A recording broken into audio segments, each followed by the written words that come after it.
Episode 4 की opening होती है माकी से, जो कि सालों बाद अपने क्लैन के मेन हाउस जा पहुंचती है to retrieve the cursed tools her clan store in Gojo's absence. उसका सामना सबसे पहले नाया से होता है, जो तुरंत उसे पहचान लेता है। माकी को ये देख के हैरानगी होती है कि नाया उसे उसके चेहरे से पहचानता है, ना कि उसकी बैक साइड से। Since he is a misogynist, जो कि लड़कियों को सिर्फ सेक्स ऑब्जेक्ट की तरह ट्रीट करता है, तो वो उसे अपनी बकवास बंद करने को कहता है और ये सजेस्ट करता है कि वो यूटा और मैगमी के साइड में कायम रहे, क्योंकि उसकी अपनी कोई पहचान नहीं। वो उसे ये भी याद दिलाता है कि ना ही उसके पास कोई कर्स एनर्जी है और अब तो उसकी शक्ल भी नहीं बची क्योंकि वो जल गई थी। तो इसलिए वो उसे ये भी याद दिलाता है कि अब वो किसी काम की नहीं रही। इसके साथ साथ ही वो उसे याद दिलाता है कि कैसे वो उसे बचपन में बुली किया करता था। इससे पहले वो उसे दोबारा बुली करे, माँ की आगे को बढ़ जाती है और उसकी बातों से उसको घंटा फर्क नहीं पड़ता। अब वो अपना कर्स ब्लेड हाथ में थामे कर्स टूल्स के हॉल की ओर बढ़ती है, जहाँ एक औरत उसे रोकने की कोशिश करती है, मगर माकी उसकी एक नहीं सुनती। इससे पहले औरत की शक्ल दिखे सीन्स पास्ट की एक फ्लैशबैक दिखाते हैं, जिसमें माकी मेगुमी से बात करते दिखाई देती है। वो उसे साफ साफ बताती है कि क्लैन का लीडर नाओबिता ज़ेनिन लास्ट टाइम उसी के साथ था शिबुया इंसिडेंट में, और उसकी यही इच्छा थी कि क्लैन का नेक्स्ट लीडर मेगुमी बने और उसके तमाम टूल्स और ट्रेजर्स मेगुमी ही पोजेस करे। मेगुमी को इन सब से फर्क नहीं पड़ता और वो माकी को परमिशन दे देता है to become the next clan leader, since Maki और उसकी जुड़वा बहन माई की एक ही इच्छा थी क्लैन को लीड करना। माकी क्रिटिकल थिंकिंग करते दिखाई देती है। उसका मानना है कि वो भी क्लैन को लीड नहीं कर सकती because of my who also wants to lead the clan. Scenes वापस प्रेजेंट में शिफ्ट होते हैं, जहां हमें दिखाया जाता है कि माकी को और कोई नहीं बल्कि उसकी अपनी माँ ही रोक रही है हॉल में जाने से। उसकी माँ क्लैन में रहते हुए एक काम वाली नौकरानी बन कर रह गई है, ये उसके लिबास से ही जाहिर होता है। दूसरी तरफ हमें माकी के अंकल्स नाया और जिनीची दिखाए जाते हैं, जो कि क्लैन के फ्यूचर की बातें करते दिखाई देते हैं। जिनीची ये मानता है कि अगर मेगुमी को क्लैन का लीडर बना दें तो वो जापान की 3 मेन क्लैन में अपना स्टेटस ऊंचा कर सकते हैं, क्योंकि मेगुमी के उन क्लैन लीडर्स के साथ अच्छे ताल्लुकात हैं। तो इन मेन फैमिलीज में Zenin clan, Gojo clan and कामो क्लैन है। गोजो तो जैसे मेगुमी का दूसरा पिता था, और कामो क्लैन की बात की जाए तो उसका नेक्स्ट लीडर अपने बाप के बाद चोसो खुद है, व्हिच एक्सप्लेन्स कि कैसे मेन क्लैन मेगुमी को लीडर बनता देखकर ज़ेनिन क्लैन को फौरन से अपना इक्वल एक्सेप्ट कर लेंगे। नाया एकदम से चौंक जाता है ये सुनकर, क्योंकि उसे लगता था सब उसके नेक्स्ट लीडर बनने के फेवर में है। जिनीची फौरन से अपनी स्टेटमेंट चेंज करता है, ये बोलते हुए कि सिंस जुजुत्सु हेडक्वार्टर्स ने ये लॉ पास किया है कि अगर कोई गोजो को उसकी सीयू से आजाद करने की कोशिश करे तो वो जुजुत्सु वर्ल्ड का गद्दार माना जाएगा। लिहाजा जिनीची प्रपोज करता है कि क्यों ना एक तीर से 3 शिकार करें और मेगुमी, माकी और माई को गद्दार एक्यूज करके उनका कत्ल कर दें, ताकि वो जुजुत्सु हेडक्वार्टर का फेवर गेन कर सके। और वैसे भी ये बात सच है कि वो गोजो को आजाद करने के चक्रों में है, जो कि इस वक्त जुजुत्सु हेडक्वार्टर्स में एक क्राइम समझा जाता है। दूसरी तरफ माकी फाइनली हॉल में पहुंचती है, जहां उसके पिता ओगी ज़ेनिन पहले से ही उसके इंतजार में खड़े होते हैं। माकी एकदम शॉक में चली जाती है to see Mai beaten up on the ground in Ogi's feet. जी हाँ, ओगी को अपनी बेटियों से इतनी नफरत है कि वो उनका कत्ल करने तक वो तैयार है, क्योंकि ज़ेनिन क्लैन बेटों को तरजीह देता है, बेटियों को नहीं। This explains why Maki and Mai ran away ages ago. Maki उसे अपने ब्लेड से मारने आती है, मगर वो उसको अपने ब्लेड से पहले ही जख्मी करता है। और यहाँ बहुत ही बुरा सीन दिखाया जाता है, जहाँ माकी और माई दोनों ही मौत का सामना करते हुए दिखाई देती हैं। ओगी माकी और माई दोनों को घसीटते हुए डंजन की तरफ ले जाता है, और इवन तो उसकी दोनों बेटियां मौत के कुएं में हैं, वो उन्हें बातें सुनाता है कि कैसे उनकी वजह से वो क्लैन का नेक्स्ट लीडर नहीं बन सका और उसका भाई नाओबिता उसकी जगह ले गया, क्योंकि उसने बेटों को जन्म दिया हुआ था। वो अपने फेलियर्स का सारा इल्जाम अपनी बेटियों पे डालता है। वो उन्हें फाइनली डंजन में फेंकता है, जहाँ उसने लो ग्रेड कर्सेस को कैद कर रखा है। उसे लगता है कि दोनों बेटियों को भूखे कर्सेस खा जाएंगे, इससे पहले कर्सेस उन पर हमला करें। माई होश पकड़ती है और माकी को इस हालत में देखकर रोती है। वो उसे अपनी गोद में रखती है और अपनी सीक्रेट कर्स टेक्निक का इस्तेमाल करती है। वो अपने आप को और माकी को उसकी सबकॉन्शियस में ले जाती है, जहाँ दोनों बहनें एक बीच पर सही सलामत दिखाई देती हैं। वो माकी से शेयर करती है कि उसकी कर्स टेक्निक कुछ खास नहीं, इसलिए उसने आज से पहले किसी को बताया नहीं, ताकि उसकी बेइज्जती न हो। अब वो माकी को चार्ज देती है और बोलती है, बहन जो करना है अब आगे तुमने ही करना है, क्योंकि मैं आगे ही वुंडेड थी और कर्स टेक्निक इस्तेमाल करने से मेरी मौत के चांसेस मजीद बढ़ गए हैं। वो वहाँ से जाने लगती है, मगर माकी उसको रुकने का बोलती है। माई थोड़े समय के लिए रुककर उसे बोलती है कि ज़ेनिन क्लैन में ट्विंस को वैसे भी बैड लक समझते हैं, जबकि बाकी की दुनिया ट्विंस को एक ही समझती है। इसलिए वो एडवाइस करती है कि माकी उसके हिस्से की लड़ाई करे और पूरे क्लैन को डिस्ट्रॉय कर दे। वो उसके हाथ में एक वीट का ग्रेन देकर गायब हो जाती है। उसकी कर्स एनर्जी से माकी वापस जिंदा हो जाती है, मगर माई को मरा देखकर उसकी आंखों में आंसू आ जाते हैं। उसके सामने सारे लो ग्रेड कर्सेस भी आ चुके होते हैं। वो माई और अपना ब्लेड हाथ में लेकर कर्सेस को एक्सरसाइज करने के लिए आगे बढ़ती है। उसके पिता को अचानक से फीलिंग आती है कि सारे कर्सेस को किसी ने एक्सरसाइज कर दिया है, यानी खत्म कर दिया है। तो वो फौरन से अपनी कर्स टेक्निक एक्टिवेट करता है, ये बोलते हुए कि जोन सी भी बेटी ने ये किया है वो उसकी हड्डियों तक को तोड़ डालेगा। इससे पहले वो कुछ करे, माकी उसके सर के ऊपर वाला हिस्सा अपने ब्लेड से काट देती है, जिससे उसकी इंस्टेंट मौत हो जाती है। इसके बाद माकी क्लैन के मेन हाउस की तरफ चल देती है और उसके माइंड में एक ही आवाज होती है, और वो होती है माई की, जो उसे बोल रही होती है पूरे क्लैन को तबाह कर दो। अचानक से क्लैन की आर्मी सबको माकी के बारे में अलर्ट करती है, जिसमें क्लैन के स्ट्रॉन्गेस्ट एल्डर्स और क्लैन की आर्मी का कैप्टन सामने आता है। नरेशन में ये बताया जाता है कि क्लैन का हर बच्चा उनकी पर्सनल आर्मी में सर्व करता है, यानी कि पूरा क्लैन माकी के अगेंस्ट खड़ा हो जाता है। माकी यहाँ ओरा फार्म करते हुए पूरी आर्मी से लड़ती है अकेले में। शी शोज नो मर्सी, और जो भी उसके सामने आता है वो उसको अपने ब्लेड के साथ काट कर रख देती है।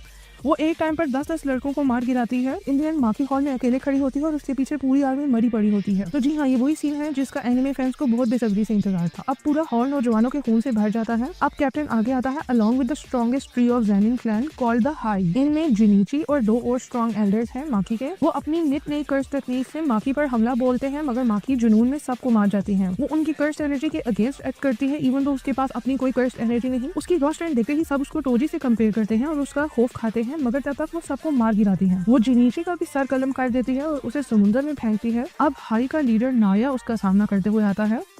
उसके पिता नाओबिता वाली कर्स टेक्निक है जिसके जरिए वो आगे होने वाले सीन की 24 फ्रेम्स पहले ही प्रिडिक्ट कर लेता है और इसकी मदद से माकी का मूव प्रिडिक्ट करता है और उसे मारने के लिए फुल स्पीड से आगे आता है। मगर माकी नाओबिता को शिबुया इंसिडेंट में लड़ता देखकर उसकी टेक्निक से अच्छे से पहले से ही वाकिफ हो चुकी थी, इसीलिए वो नाया का मूव इन एडवांस प्रिडिक्ट करती है और जो ही वो उसको मारने के लिए उसके पास पहुंचता है वो उसे इतने जोर से मुक्का मारती है कि उसका पूरा जबड़ा टूट जाता है। अब माकी मेन हाउस में वापस जाती है जहाँ वो अपनी माँ को ढूंढ कर उसका कत्ल भी करती है ताकि क्लैन का एक भी बंदा पीछे न बचे। दूसरी तरफ नाया मेन हाउस में रेंगता हुआ वापस आता है जो कि माकी को गालियां देते हुए दिखाई देता है। माकी की मां मरने से पहले नाया की कमर में अपना खंजर खोल देती है जिससे उसकी मौत हो जाती है। एपिसोड के एंड में माकी माइक की बॉडी उठाकर उसके स्कूल ले जाती है और उसकी सहेली को सौंप देती है जो कि माइक को मरा देखकर बोर होती है। एंड में स्क्रीन पर न्यूज शो होती है कि पूरा ज़ेनिन क्लैन सस्पिशियसली मारा गया है। पुलिस कातिल की तफ्तीश कर रही है। गोजो क्लैन और कामो क्लैन ने जुजुत्सु हेडक्वार्टर में अपील की है to outcast Zenin clan from the main 3 family. उनकी ये अपील जुजुत्सु हेडक्वार्टर ने एक्सेप्ट कर ली है, यानी कि Zenin clan does not exist anymore. Episode 5 की शुरुआत जुजुत्सु टेक के प्रिंसिपल मासामिची यागा और उसके बनाए हुए कर्स्ड कोर्प्स यानी पैंडा से होती है। सीन्स पास्ट के होते हैं जिनमें क्योटो हाई के प्रिंसिपल यागा को वार्न करते हुए दिखाई देते हैं। उन्हें लगता है कि मासामिची की कर्स टेक्निक से वो अपने लिए एक आर्मी खड़ी कर सकता है, सिंस वो अपनी कर्स टेक्निक से किसी भी ऑब्जेक्ट या कोर्प्स में जान डाल सकता है। और उससे भी बढ़कर हैरानगी की ये बात है कि यूजुअली कर्स्ड कोर्प्सेस अपने सोर्सरर की पावर से चलती है, मगर यागा अगर एक मर्तबा किसी डॉल या ऑब्जेक्ट को जिंदा कर दे तो वो उसके इशारों पर नाचने वाली कठपुतली के बजाय खुद ब खुद ही फंक्शन करती है और एक सेपरेट ऑटोनॉमस एंटिटी बन जाती है, जैसे कि पैंडा। इसे इंसानों की तरह बोलता देख हमेशा सब कंफ्यूज ही रहते हैं। अब क्योटो के प्रिंसिपल का मानना है कि यागा की टेक्निक जुजुत्सु वर्ल्ड के लिए एक थ्रेट बन सकती है, इसलिए उसे पक्का पक्का जेल में डाल देना चाहिए instead of praising his technique and giving him the title of a special great sorcerer. इसके बाद यागा अपना घर विजिट करता है जहाँ उसका बनाया हुआ एक और कर्स्ड ऑब्जेक्ट उससे बातें करता है। उसका नाम ताकेरू है और वो यागा को उसके फर्स्ट नेम से पुकारता है, यानी मासामिची कहकर पुकारता है।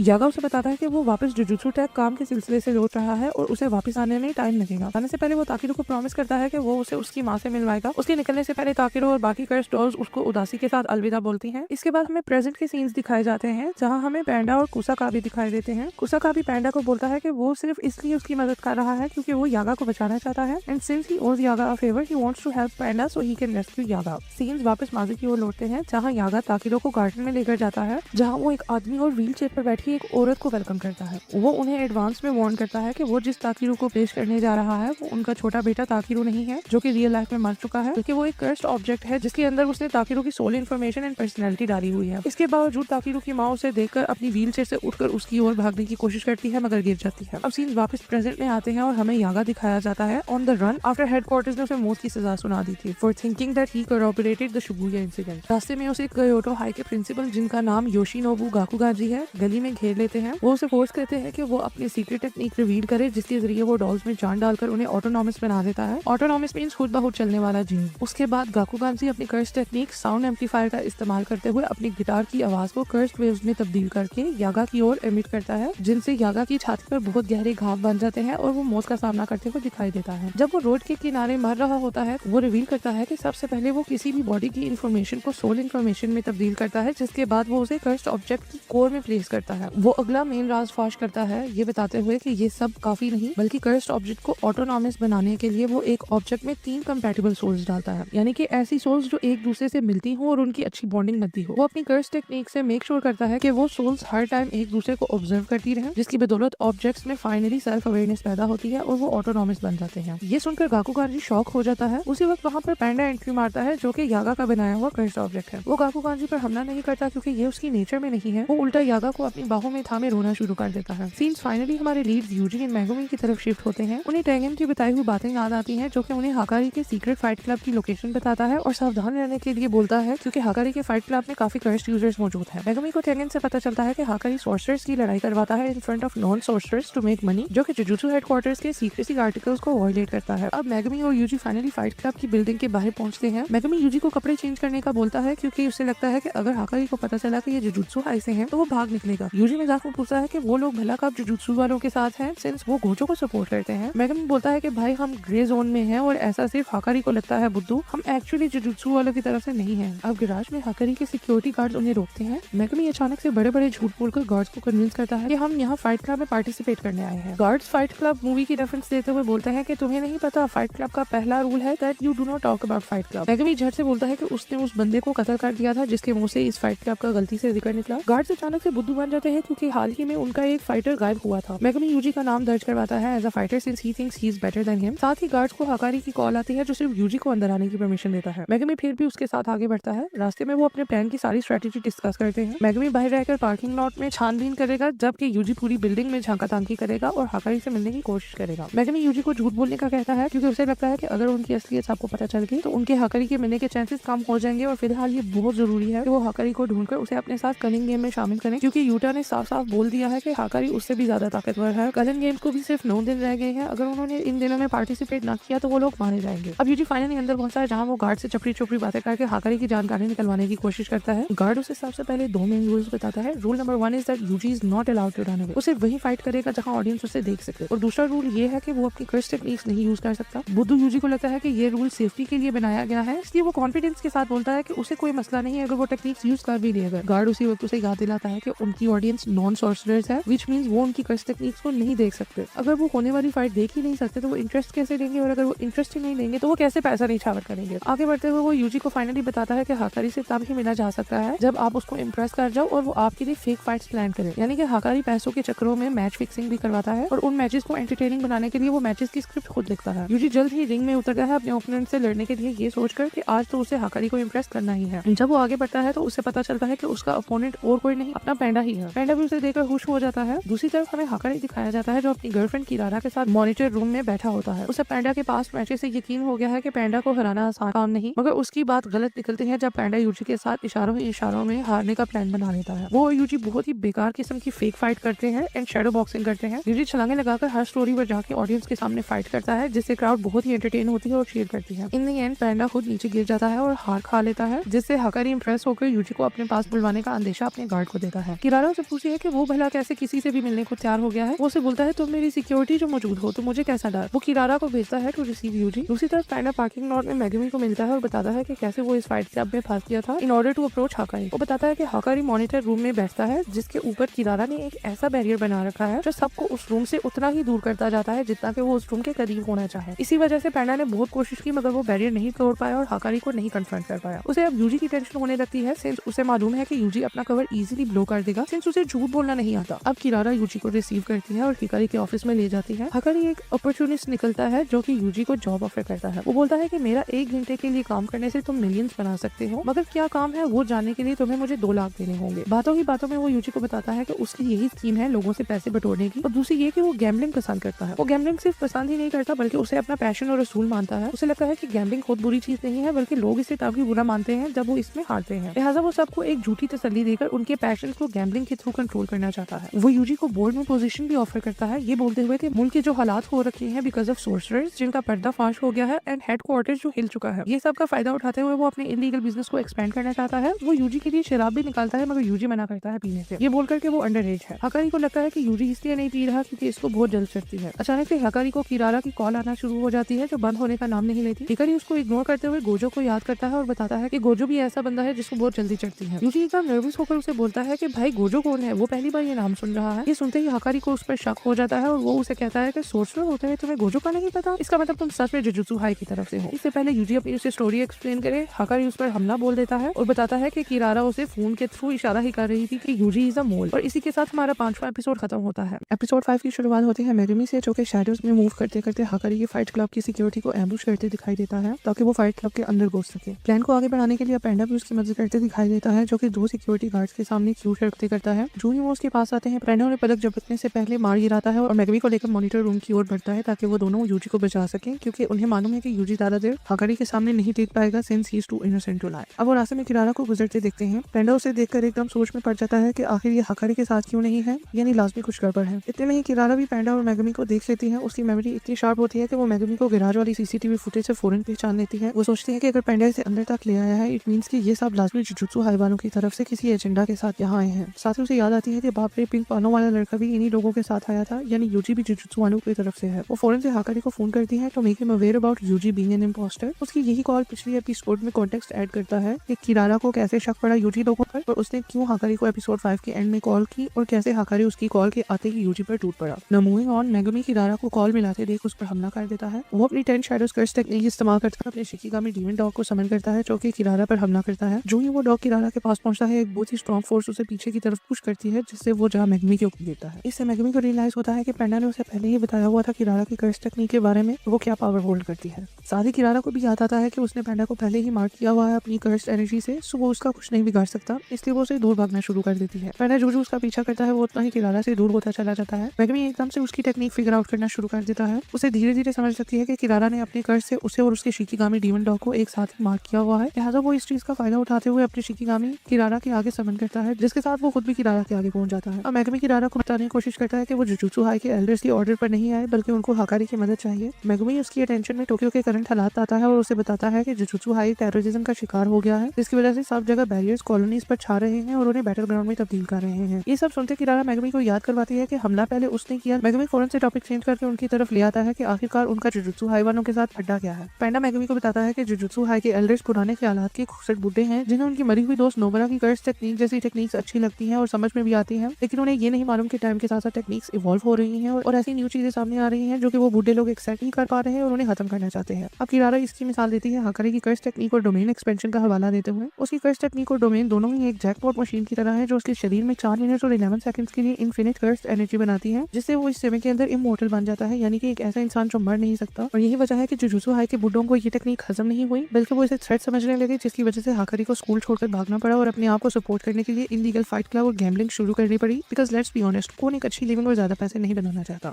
मेगमी अब किरारा को कन्विंस करने की कोशिश करता है कि वो ये सब एक्सेप्ट करता है और हाकारी की मदद चाहता है, और वो ये भी बार बार बताता है कि वो उन बुड्ढे कंजर्वेटिव्स की तरफ से नहीं आया। किरारा को फिर भी ये सब झूठ लगता है और वो मेगमी से पूछती है कि उन लोगों के पास तो गोजो जैसा इंसान मौजूद है जो कि उनका पिछवाड़ा तक धो देता है अगर कोई छोटा सा भी मसला हो जाए, और उन्हें हाकारी की क्या जरूरत है। मेगमी उस सोच के साथ उसे अपडेट करता है कि शिबुया इंसिडेंट में गोजो को सील कर दिया गया था, जिसकी वजह से बात इधर तक आ पहुंची है कि उन्हें हाकारी जैसे स्ट्रॉन्ग फाइटर्स की जरूरत है। अब यहाँ किरारा ऐसी शक्ल बनाती है जिससे पेंडा और मेगमी को ये बात कंफर्म हो जाती है कि किरारा उन्हें बिलीव नहीं करती, इसलिए वो लड़ाई दोबारा कंटिन्यू करते हैं ताकि किरारा को हरा सके और उसकी अटेंशन गेन कर सके, सिंस वो ही सिर्फ एक ऐसी है जिसकी बात हाकारी सुनेगा। दोस्तों, यहाँ आपने कंफ्यूज नहीं होना, मैं सीन्स को छोड़कर किरारा की कर्स टेक्निक को आसान शब्दों में समझाने वाली हूँ। तो किरारा की कर्स टेक्निक का नाम लव रॉन्डेवू है और वो इस टेक्निक के द्वारा अपनी कर्स एनर्जी रिलीज तो करती है, मगर उसे डायरेक्ट यूज नहीं कर सकती, इसलिए वो रैंडम चीजों या लोगों को मार्क कर देती है अपनी एनर्जी से, यानी निशान लगा देती है अपनी कर्स एनर्जी का, जिसका असर बाद में दिखाई देता है। एक मर्तबा वो चीजों या लोगों को मार्क कर दे तो वो एक दूसरे को छू नहीं सकती, उन्हें बहुत ही स्ट्रॉन्ग फोर्स एक दूसरे से दूर कर देती है, जैसे कि पेंडा और मॉनिटर रूम का दरवाजा। वो चीजों या लोगों को एक साथ भी मार्क कर सकती है, जैसे कि उसने अभी मेगमी और उसके डॉग को एक साथ ही मार्क किया था, जिससे वो एक दूसरे को छू सकते हैं। लेकिन अगर अलग से मार्क किए हुए लोग एक दूसरे तक पहुंचना चाहें तो उन्हें सारी मार्क चीजों या लोगों से एक ऑर्डर या कह लो कि एक सीक्वेंस के साथ गुजरना होगा, जो कि किरारा ने खुद डिसाइड किया हुआ होगा। मेगमी किरारा से फाइट करते समय खुद ही ये टेक्निक धीरे धीरे फिगर आउट कर लेता है, thanks to his step sister, जिसने उसे सितारों की कॉन्स्टलेशन के बारे में एजुकेट किया हुआ था इन टाइम्स व्हेन टोजी और उसकी दूसरी बीवी अपने अपने बच्चों को छोड़कर भाग निकले थे और मेगमी अपनी स्टेप सिस्टर के साथ अकेला रह गया था। बैक टू द टेक्निक, किरारा भी सितारों की कॉन्स्टलेशन का हिसाब रखती है। वो इन जनरल एक सदर्न क्रॉस कॉन्स्टलेशन का ज्यादा इस्तेमाल करती है। इस कॉन्स्टलेशन को पढ़ा जाए तो हमें पता चलता है कि इस कॉन्स्टलेशन में 5 स्टार्स होते हैं, सबका एक अपना ही यूनिक सीक्वेंस है और इसी सीक्वेंस को फॉलो करते हुए किरारा अपने टारगेट्स को मार्क करती है। अब मैं इस टेक्निक को बेहतरी से समझाने के लिए एग्जांपल दूंगी।